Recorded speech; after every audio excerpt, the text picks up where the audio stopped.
Bab 8 Kehidupan Chiosan di dalam Goa. Dipublikasikan oleh blog Normi. Setelah tertidur pulas, ia akhirnya bangun. Cahaya kecil sudah muncul lagi dari jendela air. Begitu Chiosan sekarang menyebut lubang tempat keluarnya air sungai itu. Hei, bagaimana jika aku mencari ikan? Siapa tahu di dalam sungai ini ada banyak ikan.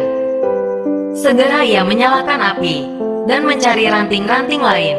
Kebetulan ia menemukan beberapa bilah bambu di sebuah tempat. Bilah-bilah ini memang tidak terlalu panjang. Yang terpanjang hanya kira-kira 1 depa. Tapi itu sudah cukup membuatnya senang. Dengan pisau peninggalan Aliang, ia membuat berbagai keperluan dengan bambu-bambu itu. Seperti membuat tempat minum, dan juga tempat penyimpanan jamur-jamur, pisau, dan batu api. Ia juga membuat tombak ikan. Setelah tombaknya selesai, mulailah ia berburu ikan. Ternyata walaupun tidak banyak, ikan-ikan di dalam sungai lumayan besar juga. Chiosan menangkap 2 ekor. 1 dimakannya pagi hari, 1-nya lagi ia simpan untuk malam hari. Untuk siang hari Chiosan memanggang jamur, sedangkan jamur-jamuran yang beracun ia pakai untuk bahan bakar dan penerangan. Lumayan juga apinya malah menjadi besar. Chiosan kaget juga, tapi ia malah menganggapnya sebagai pertolongan Tuhan. Ternyata jamur-jamur beracun itu bisa dipakai sebagai alat penerang yang tahan lama. Setelah makan, Chiosan pergi ke kuburan Aliang. Ia bertekad untuk setiap hari berdoa di kuburan itu. Liang Lopek, hari ini aku memasak ikan. Rasanya enak sekali, walaupun tidak ada bumbu. Tapi rasanya jauh melebihi bumbu apapun. Kuharap Lopek mendapatkan makanan lezat di langit sana. Ada kejadian ajaib. Tadi aku tidak sengaja membuang jamur-jamur beracun ke dalam api. Ternyata apinya menjadi besar. Kutunggu sekian lama, ternyata api itu awet juga. Terima kasih Liang Lopek telah mengirimkan jamur-jamur itu untuk menerangi gua ini. Chiosan berbicara kepada Aliang seperti ketika orang itu masih hidup. Ini mungkin ia lakukan untuk mengusir rasa kesepiannya yang hanya ditemani suara gemericik air. Ia lama sekali berada di kuburan Aliang. Perasaannya yang halus kembali membuatnya menangis mengingat Aliang. Chiosan melamun dan berpikir, aku tidak boleh terus diam saja dan melamun seperti ini. Bisa-bisa aku jadi gila. Ia akhirnya memutuskan untuk berlatih silat. Tempat dekat kuburan Aliang memang lumayan lebar sehingga cocok untuk berlatih silat. Chiosan lalu mengingat-ingat kembali jurus-jurus yang ia latih ketika berada di puncak Butongsan. Awalnya memang agak kaku, tapi tak sampai lama akhirnya ia bergerak dengan mantap dan lincah. Daya ingatnya memang sangat kuat sehingga ia tidak melupakan satu bagian pun dari jurus-jurus silat ataupun kata-kata di buku masak Aliang. Ia bersilat cukup lama, menggabungkan silat Butongpai, petunjuk di buku masakan, serta permainan him.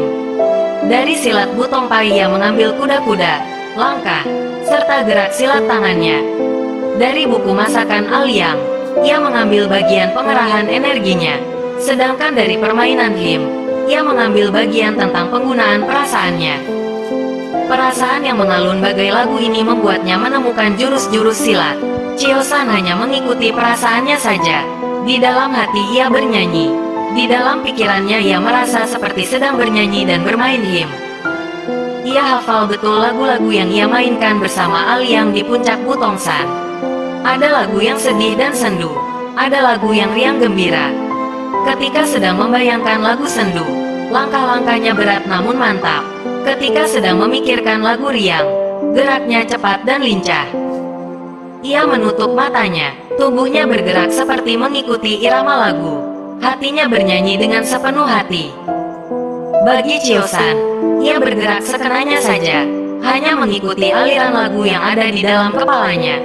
Namun jika ada orang lain yang melihatnya, mereka akan kagum dengan gerakan-gerakan silat yang dimainkan oleh Chiosan.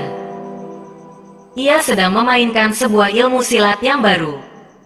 Lama ia bersilat, ia tidak sadar bahwa saat itu sudah melewati tengah hari. Bergegas ia pulang untuk makan siang. Jamur panggang adalah santapan siang harinya. Setelah menyantap jamur-jamur itu, tubuhnya menjadi semakin segar dan kuat. Heran, setiap aku selesai makan jamur-jamur ini, tubuhku terasa sangat enteng dan segar sekali. Mungkin jamur-jamur ini memang punya khasiat yang sangat tinggi, pikir Chio-san. Dan memang tebakannya itu sungguh tepat.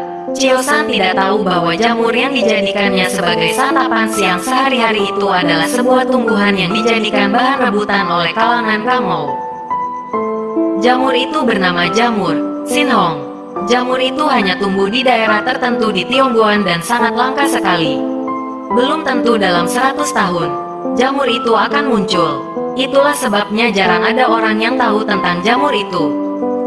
Kalangan Kamou saja juga hanya mendengar-dengar saja tentang jamur sakti itu. Namun jarang ada dari mereka yang pernah memakannya. Jika memakan satu lembar daun jamur itu, orang akan menjadi sehat dan panjang umur. Jamur itu mampu menghilangkan segala macam penyakit dan racun-racun di dalam tubuh. Bayangkan jika jamur-jamur itu dimakan setiap hari. Chio-san yang tidak tahu tentang jamur itu malah menjadikannya sebagai santapan sehari-hari seperti sayur biasa. Sayangnya ia tidak tahu bagaimana cara mengolah jamur itu sehingga khasiatnya tidak bisa berfungsi sepenuhnya. Jamur Sinhong haruslah direndam di dalam arak khusus selama 3 hari. Barulah kemudian dimakan dan arak rendamannya juga diminum. Begitulah baru khasiatnya bisa diperoleh sepenuhnya. Chio-san memakannya setelah dipanggang.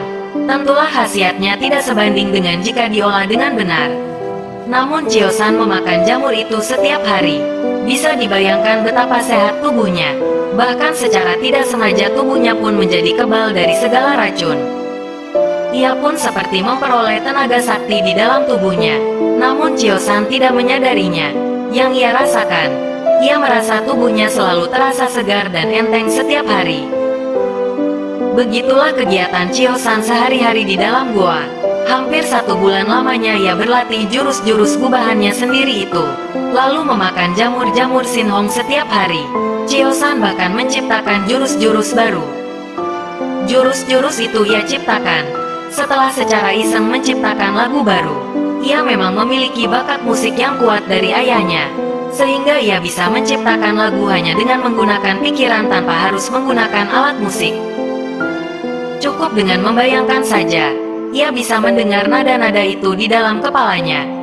Ia lalu menggabungkan jurus-jurus silat dengan lagu baru itu.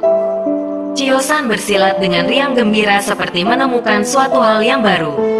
Sungguh ia tidak sadar bahwa ia sedang menciptakan jurus-jurus silat yang sangat dahsyat. Berhari-hari ia di dalam perut bumi itu, ilmu silatnya semakin hebat. Itu dikarenakan karena ia selalu rajin melatihnya, dan juga karena kecerdasannya sehingga ia bisa menciptakan ilmu baru dari hal-hal sederhana. Adanya jamur Sinhong menambah tenaga dalam yang sangat dahsyat di dalam tubuhnya. Dalam kurun waktu sebulan lebih, kepandaian silatnya sudah jauh melebihi kebanyakan orang di dunia Kamou. Suatu hari ketika selesai menggoreskan penanda di dinding gua, Chio-san termenung.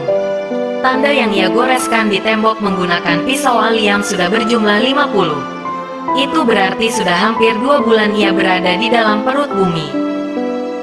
Betapa mengherankannya nasibnya, mampu bertahan hidup di tengah kegelapan dan kesepian. Namun begitulah takdir, Chio-san pun tak pernah lupa bersyukur kepada Tian, langit, bahwa ia masih dinaungi keselamatan dan perlindungan. Ketika sedang asik melamun, Chio-san seperti merasa ada yang aneh. Ia merasa bahwa air di dalam terowongan ini semakin meninggi. Biasanya air tidak pernah menyentuh kakinya jika ia duduk di tempat biasanya ia duduk. Lama ia menunggu dan memperhatikan. Ternyata memang benar air semakin mulai meninggi. Terkejutlah Chio-san. Jika air semakin meninggi tanpa henti, maka bisa-bisa ia mati tenggelam. Apa yang harus diperbuatnya? Ia mencoba untuk berpikir tenang. Pertama-tama ia mengambil bambu tempat penyimpanan pisau dan batu apinya. Ia ikat erat-erat dan pastikan ikatan itu tidak mungkin lepas dari tubuhnya. Selama ini Chio-san jarang memakai bajunya karena sayang cuma itu baju satu-satunya yang ia miliki. Kini ia memakai kembali baju itu. Ia memeriksa memang benar air semakin meninggi. Ia mencari tempat yang lebih tinggi sebagai pijakannya. Tapi tak berapa lama air itu kini sudah menyentuh ujung jarinya. Kini tak ada lagi tempat kering. Semakin lama air naik, dan kini menyentuh lututnya. Chio-san panik, tapi ia tetap mencoba tenang. Ia telah berusaha keras mencari pemecahannya, tapi ia tetap tidak bisa juga. Tak berapa lama air telah menyentuh dadanya. Chio-san kini malah harus berenang. Ia kini pasrah. Jika memang harus mati tenggelam, biarlah nanti ia mati tenggelam. Tapi sekarang setidaknya ada hal yang bisa ia lakukan. Tekanan air pun semakin deras. Ia kini merasa dadanya dihempaskan air. Untuk menahan hempasan itu, ia mengerahkan tenaga dalamnya ke seluruh tubuhnya. Dorongan air itu sangat kuat dan ia terhempas ke dinding goa. Untunglah tenaga dalamnya mampu melindunginya sehingga ia tidak terluka sedikit pun. Air kini telah mencapai lehernya, dan Chio-san terus berenang. Tak lama lagi, jika air menyentuh langit-langit maka tamatlah riwayatku. Dan air memang akhirnya menyentuh langit-langit. Chio-san akhirnya mengalirkan tenaga dalamnya ke paru-parunya. Hasilnya ia bisa menyelam lama sekali, karena tenaga dalamnya menyediakan udara yang cukup banyak bagi paru-parunya. Sekarang ia harus memusatkan pikiran untuk membagi jalannya tenaga dalamnya itu. Sedangkan arus yang deras itu terus mengempaskannya ke dinding gua yang terasa tajam dan sangat dingin. Chio-san mencoba untuk terus bertahan. Bermenit-menit lamanya ia berada di dalam keadaan seperti itu. Pasokan tenaga dalam ke dalam seluruh organ tubuhnya pun masih banyak. Chio-san mencoba untuk tetap tenang. Namun tak urung dia merasa panik juga. Ia tidak yakin sampai berapa lama ia bisa bertahan dengan hanya menggunakan tenaga dalamnya. Akhirnya ia menemukan suatu ide. Dengan mengumpulkan segenap tenaga di ujung kepalanya, ia memukul langit-langit gua itu. Chio-san memukul keras-keras. Ia tidak tahu bahwa kini kekuatannya sudah sangat dahsyat. Sebuah lubang yang sebesar kepalan tangannya muncul di langit-langit. Ia senang sekali usahanya ini berhasil. Di dalam lubang itu ia meletakkan mulut dan hidungnya. Walaupun kecil, lubang itu membantunya untuk menarik nafas. Kepalanya sudah tidak bisa ia munculkan lagi di atas permukaan air. Hanya lubang di langit-langit gua inilah ia bisa meletakkan hidung dan mulutnya untuk mengambil nafas. Tangannya mencengkeram langit-langit gua agar bisa tetap meletakkan hidung dan mulutnya di dalam lubang itu. Entah sudah berapa lama ia berada dalam posisi seperti itu. Chio-san terus mencoba bertahan. Ia melihat jendela air. Sekarang sudah tak ada cahaya lagi dari situ. Berarti sudah malam. Lama sekali ia berada dengan posisi seperti itu. Rasa lapar pun muncul. Untunglah jamur-jamur pun tumbuh di langit-langit sehingga Chio-san bisa memakannya. Hari berganti hari, tak terasa sudah 5 hari ia bertahan dengan kondisi seperti itu. Chio-san tak menyadari bahwa ia sebenarnya mengalami latihan yang amat berat. Kekuatan dorongan air, udara yang sangat tipis, dan khasiat jamur Shinhong membuatnya seperti mengalami tempaan 10 tahun. Dalam 5 hari saja, pernafasannya kini sangat kuat. Ini sebenarnya berguna saat ia menghimpun kekuatan tenaga dalam. Kulitnya pun kini sangat kuat karena derasnya dorongan air.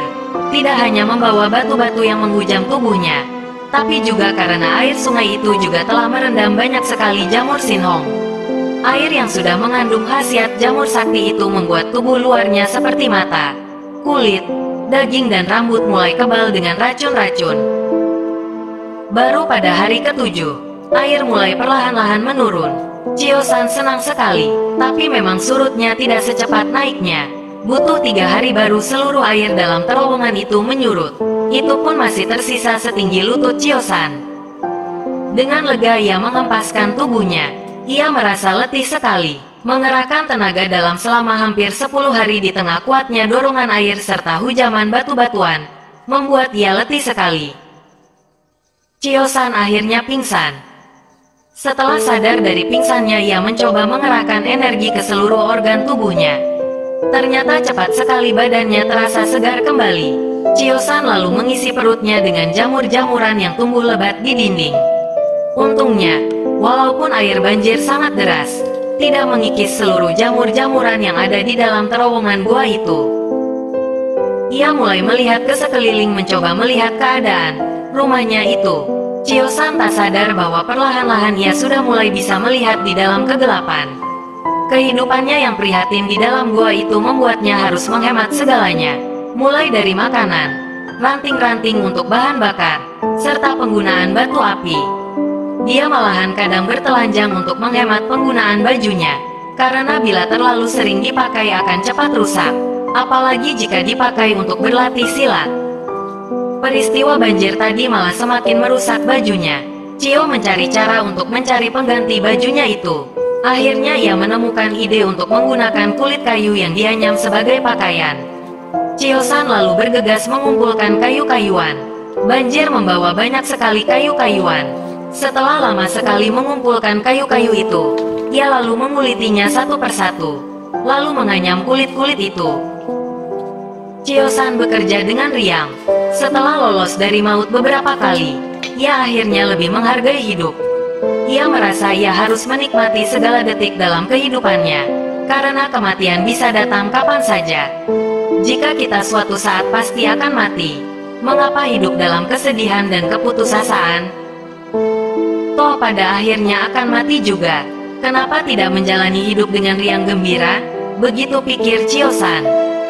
Akhirnya selesai juga anyaman kulit kayu yang ia jadikan celana setinggi lutut. Sisanya akan ia simpan untuk membuat baju. Chio-san terkagum-kagum sendiri dengan celana anyaman buatannya. Sangat tidak rapi, namun ia tetap saja bangga. Ia langsung memakainya. Rasanya agak kebesaran, tapi dia lalu mengambil lagi satu lembar kulit kayu yang agak panjang untuk dijadikan ikat pinggang. Paslah sudah. Sambil tersenyum-senyum ia menggerak-gerakkan pinggulnya untuk melihat apakah celana itu tidak akan melorot lagi. Beberapa hari dilalui Chio-san di dalam terowongan itu dengan tentram. Tak lupa ia memberi tambahan goresan penanda hari waktu hidupnya di dalam gua itu. Sudah 3 bulan lebih, ia sudah merasa nyaman. Bahkan ia sudah melihat dengan jelas di dalam kegelapan. Hanya sekali-kali ia menggunakan penerangan. Itu pun hanya di saat ia memasak, ataupun mengerjakan hal-hal yang butuh ketelitian seperti membedakan jamur. Chio-san tidak lupa berlatih ilmu silatnya. Sekarang sudah 6 bulan di dalam goa. Chio-san malah menemukan jurus-jurus baru lagi. Kejadiannya, seperti biasa, adalah berawal dari ketidaksengajaan. Karena hidup di dalam gelap, dan terus-menerus mendengar suara aliran air yang deras. Pendengaran serta perasaan Chio-san berkembang sangat pesat. Ini juga mungkin dikarenakan khasiat jamur Shinhong juga. Jika dulu ia menangkap ikan harus menggunakan penerangan, kini ia bisa menangkap ikan hanya dengan menggunakan pendengarannya saja. Awalnya ia merasa telinganya mulai bisa membedakan suara-suara yang ada di dalam air. Lama-lama ia malah bisa mendengarkan suara-suara yang ditimbulkan ikan-ikan saat berenang.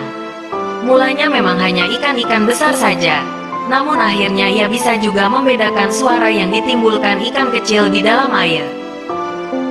Suara itu jelas memang bukan suara dari mulut ikan, melainkan kepakan sirip dan ekor ikan-ikan tersebut.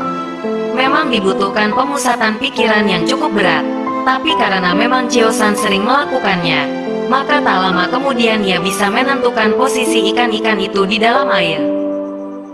Chio-san mengambil tombak ikannya lalu mencoba ilmu barunya itu. Menombak ikan dengan hanya menggunakan pendengaran saja. Tak lama mencoba ia berhasil menangkap beberapa ikan besar. Hari demi hari ia lalui untuk melatih kemampuannya ini. Hingga suatu saat ia mencoba menggabungkan keahlian menombak ikan ini dengan gerakan silat. Ia duduk bersila di dalam sungai. Jika bersila maka air sungai akan setinggi lehernya. Dengan menggunakan gerak tangan taike dari Butompai, Chio-san mencoba menyelaraskannya dengan pendengarannya. Ia berkonsentrasi penuh, tak terasa gerakan tangannya malah kini mengikuti gelombang air. Lembut, namun mengalir kuat dan pasti. Tio Samhong memang menciptakan Taike Kun dari gerakan-gerakan alam yang selaras. Gerak air, udara, awan, dan lain-lain. Chio-san secara tidak sengaja justru menemukan inti ajaran Tio Samhong itu. Makna utama Taike Kun memang menselaraskan diri dengan alam. Maka ketika Chio-san berhasil mengosongkan pikirannya, lalu gerak tubuhnya mengikuti gerak air, maka secara tak sengaja ia sudah menguasai inti dari Taike Kun itu. Ia mulai bersilat. Tangannya membentuk sebuah gerak lingkaran di atas air di depannya. Gerak lingkaran itu mulainya perlahan-lahan dan lembut. Tapi lama-lama gerakannya semakin cepat dan kuat. Lalu semakin kuat, semakin kuat, dan semakin kuat. Lalu dengan kecepatan tinggi, Chiosan memukulkan kedua telapaknya di atas air yang bergolak itu. Dan belaar. Cipratan air itu sungguh dahsyat sehingga membuat dinding di samping kiri kanan juga atasnya bergetar hebat, menimbulkan suara yang keras sekali.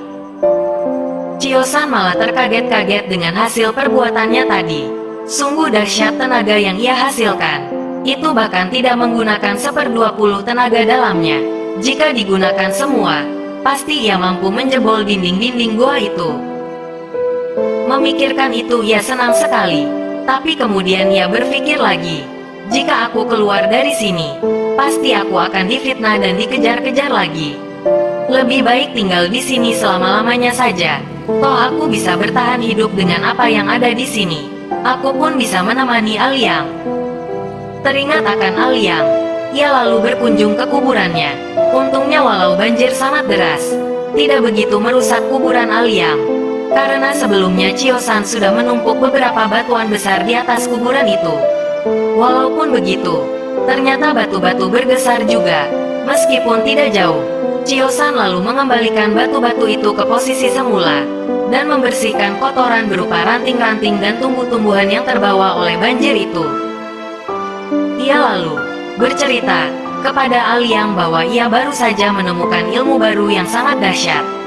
Lama bercerita, akhirnya ia kembali ke tempat tinggalnya di dekat jendela air. Hari sudah malam rupanya. Begitulah Chiosan melewati hari-harinya dengan melatih ilmu barunya itu. Jika dulu ia berlatih di dalam air, kini ia memutuskan untuk berlatih di air terjun untuk melatih kekuatan ilmunya itu. Bergegas ia ke air terjun tempat masuknya aliran air ke dalam terowongan itu. Cukup lama juga perjalanannya di dalam terowongan itu. Sampailah Chiosan di sekitar air terjun itu. Bentuknya sungguh indah namun menyimpan kekuatan alam yang sangat dahsyat. Chiosan menjadi teringat dengan ilmu Tai Kekun ciptaan maha gurunya. Ternyata Tai Suhu menciptakan ilmu-ilmu hebatnya dari alam ini. Orang yang pikirannya terbuka pasti bisa menangkap ilmu apapun dari alam. Memang benar, semua ilmu manusia berasal dari alam. Alam memperolehnya dari Tuhan, namun Tuhan menggunakan alam sebagai media pengajarannya. Dari alamlah manusia belajar untuk bertahan hidup dan menyesuaikan diri. Dari alamlah manusia bisa menjadi manusia. Maka manusia yang meninggalkan alam, pasti dialah manusia bodoh yang suatu saat akan dimangsa oleh alam itu sendiri. Chiosan selain otaknya cerdas, bakat silatnya ternyata sangat besar sekali. Dengan sedikit memperhatikan, ia bisa menangkap makna-makna. Ia bahkan menciptakan ilmu silat berdasarkan pengamatan-pengamatan dan uji cobanya. Beruntunglah dia dibantu oleh segala kejadian-kejadian yang membuatnya bertemu dengan segala macam peristiwa yang menambah pengalaman dan mengasah pikirannya. Peristiwa itu sambung menyambung dari awal hingga detik ia berada di sini. Hingga nanti mungkin saat ia mati. Peristiwa sambung menyambung ini akan bersambung kepada anak cucunya. Begitu terus sampai kiamat nanti. Tuhan begitu perkasa, sehingga kejadian sambung menyambung ini tiada henti. Siapa yang menyangka seorang anak kecil yang lemah, karena lahir tidak genap 9 bulan di dalam kandungan, bisa menjadi murid Bu Tompai? Siapa yang menyangka anak kecil yang seluruh organ dalamnya berfungsi tidak semestinya mampu bertahan hidup di dalam perut bumi seperti ini? Siapa yang menyangka anak kecil yang dianggap sangat tidak berbakat dalam ilmu silat, malah mampu menciptakan jurus-jurus sakti yang dahsyat? Hidup sebenarnya memang selalu seperti itu. Bukankah teramat sering kau menyaksikan ada seorang anak ketika kecil berwajah biasa-biasa saja, namun setelah dewasa ia berubah menjadi cantik jelita? Bukankah sudah sering kau lihat ada anak yang sangat cantik dan lucu ketika kecil, namun saat dewasa ia malah menjadi jelek dan tidak menarik?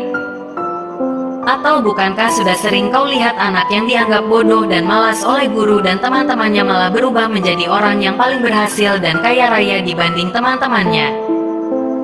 Begitu juga sebaliknya, sering kau lihat anak yang dulu pintar dan rajin hanya menjadi pegawai rendahan di desanya. Kehidupan selalu bagaikan roda. Tuhan menggilirkan kenikmatan di atas penderitaan. Saat Tuhan memberimu banyak penderitaan, sesungguhnya Tuhan sedang melatih dan mempersiapkanmu untuk menerima banyak anugerah dan kenikmatannya.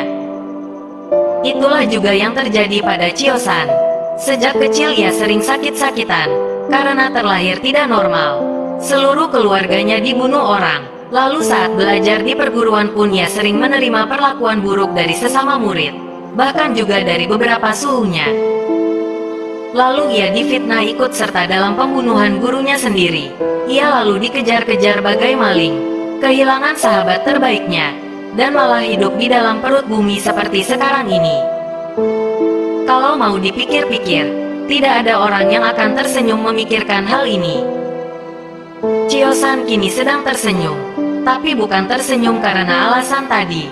Ia tersenyum karena ia merasa mendapat tantangan baru, melawan tekanan air terjun yang dahsyat. Air terjun itu tingginya kira-kira 5 tombak. Dengan kepercayaan diri yang penuh, Chio-san memasuki air dan berjalan ke bawah air terjun itu. Dengan berani disambutnya curahan air yang menghujam itu, amat sangat berat dan juga tajam. Chio-san mengerahkan segala tenaganya. Ia menggunakan seluruh tenaganya yang disalurkan melalui telapak-telapaknya untuk melawan derasnya air itu. Dadanya seperti terjepit oleh hempasan air dan dorongan tenaga dalamnya sendiri. Ia bertahan cukup lama, tapi keadaan ini sungguh amat dahsyat. Tak terasa darah mulai mengalir dari mulut dan hidungnya. Pertempuran manusia melawan alam sudah pasti akan dimenangkan alam, kecuali jika manusia menggunakan senjata utamanya, yaitu akalnya. Begitu teringat kata-kata ini, yang seingatnya pernah diucapkan ayahnya, membuat ia seperti mendapat ide baru. Ia tidak lagi melancarkan serangan melalui telapak tangan, namun menerima deras air itu dengan cara berputar-putar. Namun perputaran itu dilakukan saatnya tubuhnya melayang secara sejajar dengan bumi. Gerak putaran itu sangat dahsyat. Ia bahkan melayang terus di udara. Tenaga hujaman air dan tenaga dalamnya sendiri membuatnya tetap melayang sambil berputar-putar di tengah-tengah air terjun itu. Ia lalu mengumpulkan tenaganya di dalam dada. Tenaga yang terkumpul itu bergerak bagaikan magnet yang menghisap segala dorongan derasnya air terjun. Kekuatan air terjun itu seperti terhisap ke dalam tubuhnya. Lalu ketika kekuatan itu semakin membesar dan memenuhi tubuhnya, Chio-san merasa tak tahan lagi. Ia lalu menyalurkan energi yang terkumpul itu ke telapak tangannya, lalu memukulkannya ke atas menghadapi air terjun. Dan blar! Kembali suara dentuman itu terdengar, namun jauh lebih keras dan lebih dahsyat. Dinding-dinding banyak yang hancur berantakan. Bahkan lubang air tempat keluarnya air terjun itu kini menganga semakin besar. Memang dahsyat sekali kekuatan yang ia hasilkan. Dengan cara mengikuti aliran tenaga dorongan air terjun, Chio-san malah berhasil mengumpulkan tenaga itu di dalam dirinya. Lalu dengan kemampuannya mengarahkan tenaga, kekuatan dasar itu ia jadikan kekuatannya sendiri. Hasilnya sangat dahsyat. Jika ini dipukulkan pada 100 orang, maka bisa dipastikan mereka semua akan mati dengan tubuh hancur luluh. Menyadari hal ini, Chio-san ngeri. Ia menjadi sangat takut. Bagaimana mungkin seorang manusia bisa memiliki kekuatan sebesar ini? Jika ada orang punya kekuatan sebesar ini, pastilah nafsunya akan menyuruhnya untuk mengalahkan siapa saja. Pantas saja ahli-ahli silat gemar sekali bertarung. Adalah untuk memuaskan nafsu bertarung ini. Chio-san menjadi sangat takut jika nanti ia akan berakhir seperti liang lopeknya. Sang lopek di masa mudanya telah melatih ilmu hebat dan sanggup mengalahkan jagoan-jagoan kelas 1. Bahkan menantang tokoh paling terkemuka di dunia Kangou sehingga akhirnya kalah dan terpaksa memenuhi janjinya menjadi pengabdi dan kacung di Butompai. Ia lalu berlari-lari ke makam liang lopeknya, menangis dan berdoa agar diberi kekuatan untuk menahan dorongan nafsu bertarung itu. Pada dasarnya Chio-san memang anak yang perasa dan halus. Ia tidak ingin menyakiti siapapun. Jika seorang anak sangat takut kepada pisau, maka jika kau memberinya golok untuk ia pegang, ia pasti akan sangat ketakutan.